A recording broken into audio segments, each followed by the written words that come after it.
नमस्कार, मैं हूँ आभा कुमारी और आज मैं टॉपिक लेके आई हूँ ब्रेस्ट कैंसर। इससे पहले वाले वीडियो में मैं एक्सप्लेन की थी बीएससी ब्रेस्ट सेल्फ एग्जामिनेशन, कैसे उसको अपने घर पे आप आइडेंटिफाई कर सकते हैं, डिटेक्ट कर सकते हैं। तो आज मैं एक्सप्लेन करूँगी ब्रेस्ट कैंसर क्या है, इसकी इटियोलॉजी, इसके रिस्क फैक्टर, मतलब ये किस किस कारण से होते हैं और इसके साइन सिम्टम्स क्या होते हैं। जब आपको ब्रेस्ट कैंसर हो गई है तो इसके साइन सिम्टम्स क्या होते हैं, ये कितने टाइप का होता है, इसके स्टेजेस क्या हैं और इसका मैनेजमेंट हम कैसे कर सकते हैं। तो मैं अपने टॉपिक पे आती हूँ कि ब्रेस्ट कैंसर क्या है। तो ब्रेस्ट कैंसर वो है जो ब्रेस्ट में या ब्रेस्ट के टिश्यू में या ब्रेस्ट के डक्ट में अनवांटेड सेल की ग्रोथ होती है। अनवांटेड या एबनॉर्मल सेल की ग्रोथ होने लगती है तो उसे हम ब्रेस्ट कैंसर कहेंगे। तो ब्रेस्ट कैंसर आप खुद फील कर सकते हैं इसे, एक ही स्टार्टिंग हो चुकी है इसकी, तो पहले आप आइडेंटिफाई करके और इसका ट्रीटमेंट करवा सकते हैं।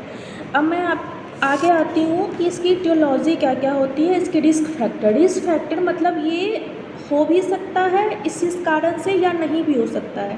तो सबसे पहले रिस्क फैक्टर में आते हैं हमारी जेनेटिक फैक्टर्स में क्या होती है कि अगर ये ब्रेस्ट कैंसर या ब्रेस्ट से रिलेटेड कोई प्रॉब्लम आपके मतलब वो पेरेंट्स को रहा होगा, मतलब ये जनरेशन बाय जनरेशन ट्रांसफ़र होते रहता है।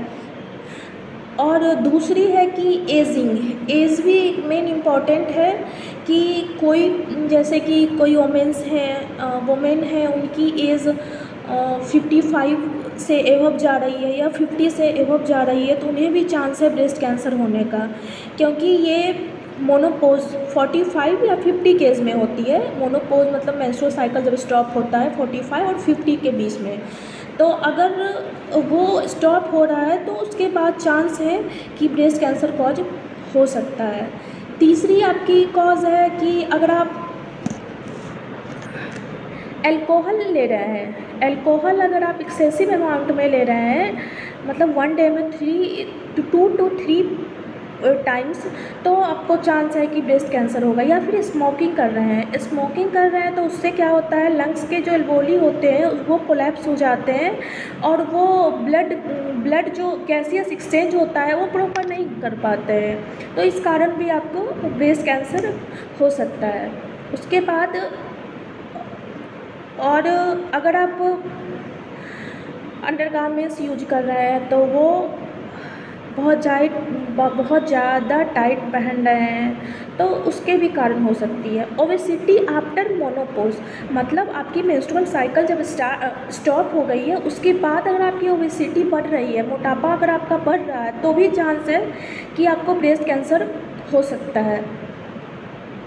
अब मैं एक्सप्लेन करूँगी कि इसके टाइप्स, ये 2 टाइप्स के होते हैं। पहला नॉन इन्वेसिव ब्रेस्ट कैंसर और दूसरा होता है invasive breast cancer. Non invasive breast cancer में होता है जब तक कैंसर हमारे डक्ट में रहता है, मतलब ब्रेस्ट के जो डक्ट होते हैं जब कैंसर उसमें कॉज होता है तो इसे हम नॉन इन्वेसिव ब्रेस्ट कैंसर करेंगे। और इन्वेसिव ब्रेस्ट कैंसर वो होता है जो ब्रेस्ट के टिश्यू में डक्ट में राइज हो रहा है, मतलब ये स्प्रेड हो रहा है, मतलब पूरे ब्रेस्ट को स्प्रेड, मतलब पूरे ब्रेस्ट में ये स्प्रेड हो रहा है। और ये 75% चांस होता है कि ये ब्रेस्ट कैंसर, मतलब ये 75% के परसेंटेज केसेज आते हैं ये ब्रेस्ट कैंसर के कि एरियोल्स और डक्ट्स में पूरे में ये स्प्रेड हो चुका है। अब हम आते हैं इसके स्टेजेस क्या क्या होते हैं। इसके 4th स्टेज होते हैं। सबसे फर्स्ट स्टेज होते हैं कि इसमें जो लिम्फ होता है, ट्यूमर्स होते हैं वो 2 सेंटीमीटर से लेस देन 2 सेंटीमीटर से छोटा होता है और इसमें मेटास्टेसिस शो नहीं करता है, मतलब ये स्प्रेड नहीं होता है। और दूसरा में होता है कि ग्रेटर देन 2 सेंटीमीटर, मतलब लेस देन 5 सेंटीमीटर। दूसरे वाले स्टेज में होता है जो लिम्फ है, जो ट्यूमर्स हैं वो 2 सेंटीमीटर से ज़्यादा है और 5 सेंटीमीटर से कम है और इसमें भी मेटास्टेसिस शो नहीं करता है, मतलब ये भी स्प्रेड नहीं होता है।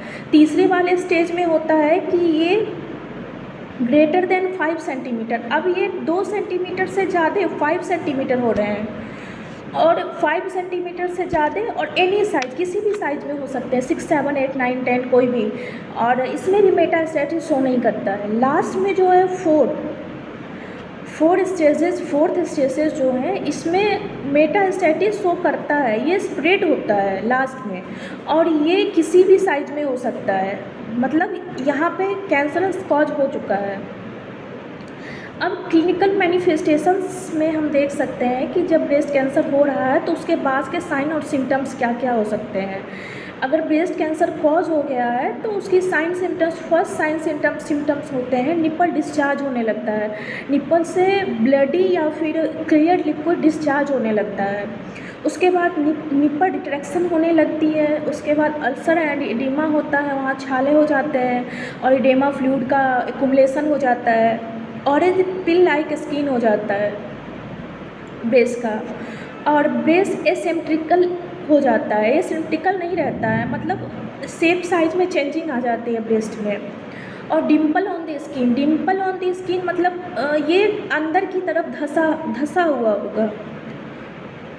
अब नेक्स्ट आते हैं हम लोग डायग्नोस्टिक इवोल्यूशन क्या क्या कर सकते हैं।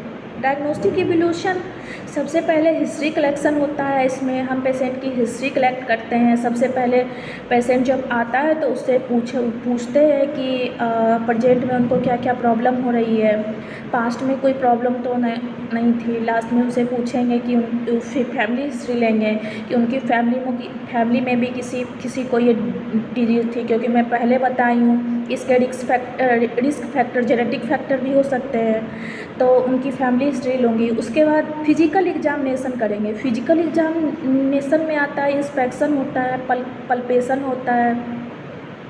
तो इसमें 2 ही करेंगे, इंस्पेक्शन करेंगे, पल्पेशन करेंगे। उसके बाद क्या करेंगे, मेमोग्राफी करेंगे। इसमें मेमोग्राफी में होता है कि एक स्पेशल एक्सरे होता है, उसका यूज करते हैं ब्रेस्ट कैंसर को डिटेक्ट करते हैं, ब्रेस्ट कैंसर के एबनॉर्मलिटी को।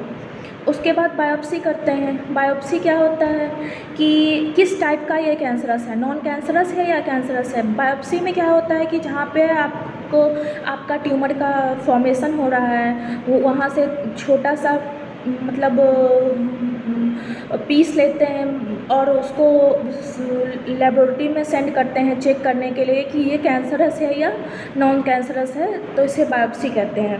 उसके बाद हम अल्ट्रासाउंड कर सकते हैं। अल्ट्रासाउंड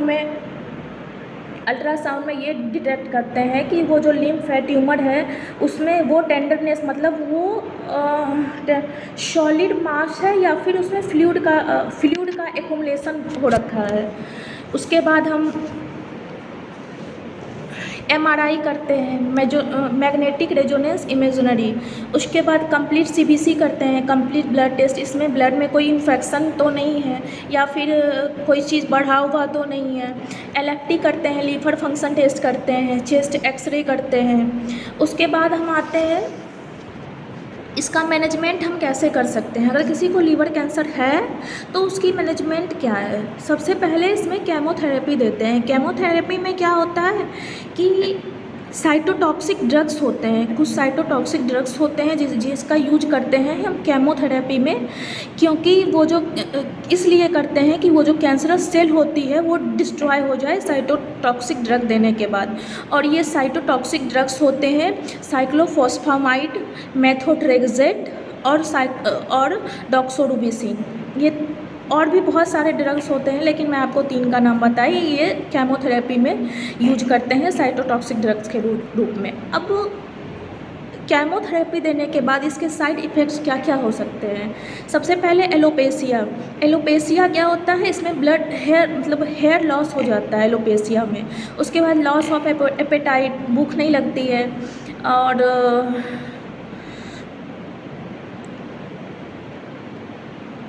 प्रीमेच्योर मोनोपोज होता है, मतलब मेंस्ट्रुअल साइकिल जब स्टॉप होना चाहिए उससे पहले वो स्टॉप हो जाती है, और एंजाइटी और डिप्रेशन होगी। उसके बाद रेडिएशन थेरेपी देते हैं। इसमें रेडिएशन थेरेपी में क्या होता है कि स्पेशल रेज का यूज करते हैं कैंसरस सेल को डिस्ट्रॉय करने के लिए। उसके बाद सर्जिकल थेरेपी में, अभी तक मैं आपको बताई मैनेजमेंट। अब सर्जिकल थेरेपी में कैंसर में, जब कैंसर होती है ब्रेस्ट कैंसर, तो उसमें सर्जरी हम क्या क्या कर सकते हैं। सबसे पहले सर्जरी करेंगे मॉडिफाइड रेडिकल मैसेक्टोमी। इसमें क्या करते हैं, जो हमारे ब्रेस्ट में जो टिश्यू इन्वॉल्व है जहाँ पे कैंसर कॉज हो रही है उसको रिमूव करते हैं। सेकेंड वाला होता है टोटल मैसेक्टोमी। टोटल मैसेक्टोमी में क्या होता है कि इंटायर ब्रेस्ट, इसमें जो है आपका एडियोल्स भी, ब्रेस्ट मतलब ब्रेस्ट के एडियोल्स और निपल्स वगैरह जो भी, मतलब ये टोटल मतलब पूरा स्प्रेड हो चुका है कैंसर, इसमें कैंसर मतलब पूरे में स्प्रेड हो चुका है, तो इसको टोटल को रिमूव करेंगे। और थर्ड, और उसके बाद हार्मोनल थेरेपी देंगे। हार्मोनल थेरेपी में क्या होता है कि एस्ट्रोजन का जहाँ से सोर्स है, जो एस्ट्रोजन जहाँ से सिक्रेट होती है उस ब्लॉक्स को रिमूव कर देंगे ताकि एस्ट्रोजन का सिक्रेशन ना हो। और इसके कॉम्प्लिकेशन क्या क्या हो सकते हैं। कॉम्प्लिकेशन में ब्रेस्ट टेंडरनेस हो सकती है, आपको स्वेलिंग ऑफ ब्रेस्ट में स्वेलिंग होगी, वुंड इन्फेक्शन होगा, लिम्फोएडिमा होगी, ब्लीडिंग फ्रॉम वुंड, जहाँ पे कैंसर का फॉर्मेशन हुआ है ब्रेस्ट में तो वहाँ से ब्लीडिंग होगी। This video is only for education purpose. और हमारी वीडियो अगर अच्छी लगी हो, लाइक करें, शेयर करें, सब्सक्राइब करें। Thank you.